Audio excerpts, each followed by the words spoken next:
I think large parts of the business community are discovering that the Labour Party in government, simply does not understand their world. In the election campaign, Labour made an extraordinary claim. They said that they would form a government that would be the most pro-business government this country had ever seen.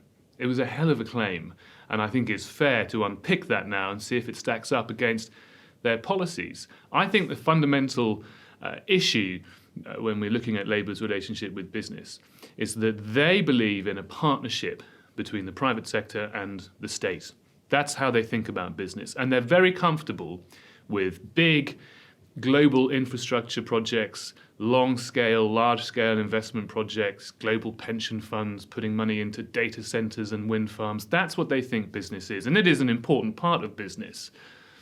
There are lots of other parts of business, including plenty which are being mistreated by this government, seen as a cash cow, taxed, an increase in regulation, in labour costs, in direct taxation, to fund Labour's, if you like, natural area of activity, which is the public sector. It remains the case, a fundamental truth, whichever party is in power, that on the whole, and certainly in aggregate, if you like, the private sector in our economy will fund the public sector of our economy.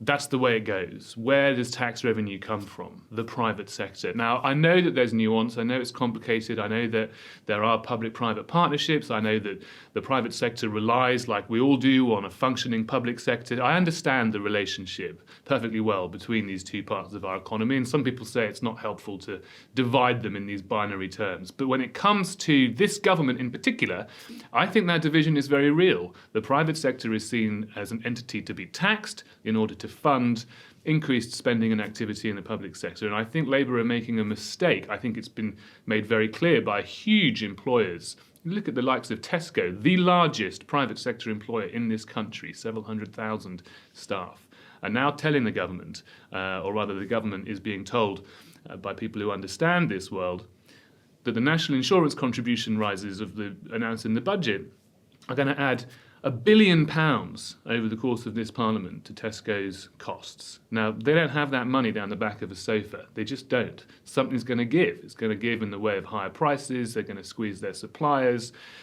There's going to be a knock-on effect of consumer confidence. All these things actually complicate and dampen business activity and consumer confidence, which are very closely related. And I think a lot of the government's tax policies are going to make life very difficult for a lot of people. A lot of people are making the observation that nobody around the cabinet table has started a business.